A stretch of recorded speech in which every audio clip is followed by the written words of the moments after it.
हर हर महादेव, जय श्री राम, राधे राधे। संस्कृति YouTube channel पर आपका हार्दिक स्वागत है। अगर आपको हमारी वीडियोस अच्छी लगती हैं तो हमारे चैनल को सब्सक्राइब करना ना भूलें और हमारी यूट्यूब फैमिली का हिस्सा ज़रूर बने।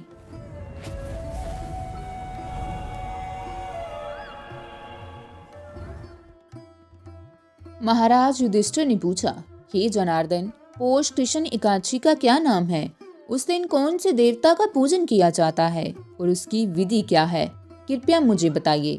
भक्त वत्सल भगवान श्री कृष्ण कहने लगे कि धर्मराज, मैं तुम्हारे स्नेह के कारण तुमसे कहता हूँ कि एकादशी व्रत के अतिरिक्त मैं अधिक से अधिक दक्षिणा पाने वाले यज्ञ से भी प्रसन्न नहीं होता हूँ।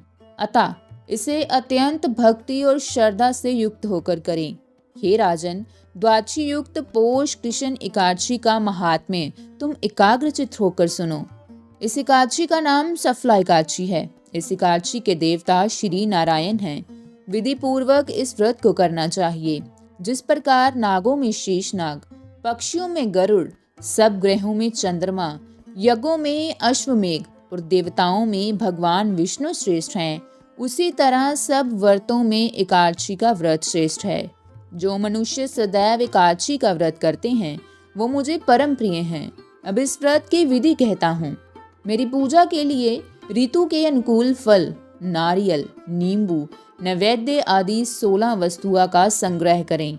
इस सामग्री से मेरी पूजा करने के बाद रात्रि को जागरण करें।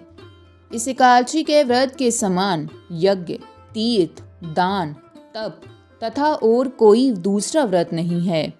5000 वर्ष तप करने से जो फल मिलता है उससे भी अधिक सफला एकादशी का व्रत करने से मिलता है। हे राजन, अब आप इस एकादशी की कथा सुनिए। चंपावती नगरी में एक महिष्मत नाम का राजा राज्य करता था। उसके 4 पुत्र थे। उन सब में लुम्पक नामक बड़ा राजपुत्र महापापी था। वह पापी सदा पर स्त्री और वैश्यगमन तथा दूसरे बुरे कामों में अपने पिता का धन नष्ट किया करता था। सदैव ही देवता, ब्राह्मण, वैष्णवों की निंदा किया करता था। जब राजा को अपने बड़े पुत्र के ऐसे कुकर्मों का पता चला तो उन्होंने उसे अपने राज्य से निकाल दिया। तब वह विचारने लगा कि कहाँ जाऊं, क्या करूं। अंत में उसने चोरी करने का निश्चय किया। दिन में वह वन में रहता और रात्रि को अपने पिता की नगरी में चोरी करता तथा प्रजा को तंग करना और उन्हें मारने का कुकर्म करता। कुछ समय पश्चात सारी नगरी भयभीत हो गई। वह वन में रहकर पशु आदि को मारकर खाने लगा। नागरिक और राज्य के कर्मचारी उसे पकड़ लेते किंतु राजा के भय से छोड़ देते।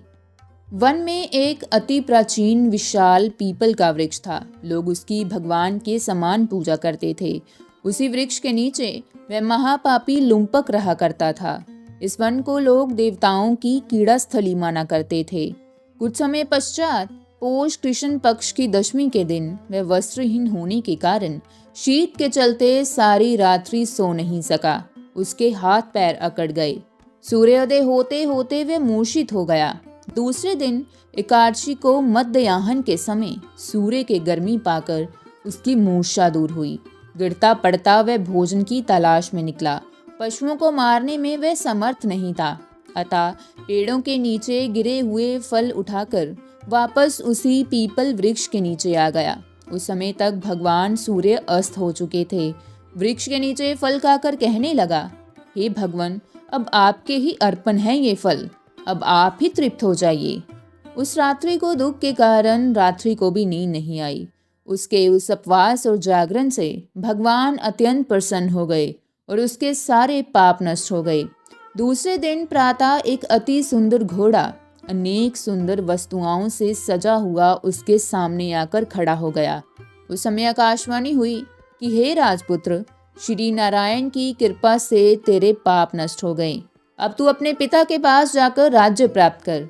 ऐसी वाणी सुनकर वह अत्यंत प्रसन्न हुआ और दिव्य वस्त्र धारण करके भगवान आपकी जय हो कहकर अपने पिता के पास गया। उसके पिता ने प्रसन्न होकर उसे समस्त राज्य का भार सौंप दिया और वन का रास्ता लिया। अब लुम्पक शास्त्र अनुसार राज्य करने लगा। उसके स्त्री पुत्र आदि सारा कुटुंब भगवान नारायण का परम भक्त हो गया। वृद्ध होने पर भी वह अपने पुत्र को राज्य का भार सौंपकर वन में तपस्या करने चला गया और अंत समय में वैकुंठ को प्राप्त हुआ। अतः जो मनुष्य इस परम पवित्र सफला एकादशी का व्रत करता है उसे अंत में मुक्ति मिलती है। जो नहीं करते हैं वे पूंछ और सींगों से रहित पशुओं के समान हैं। इस सफला एकादशी के महात्म्य को पढ़ने से अथवा श्रवण करने से मनुष्य को अश्वमेघ यज्ञ का फल मिलता है। तो दोस्तों, आज की हमारी ये एकादशी व्रत की कथा यहीं समाप्त होती है। भगवान श्री नारायण आप सब पर अपनी कृपा बनाए रखें। धन्यवाद।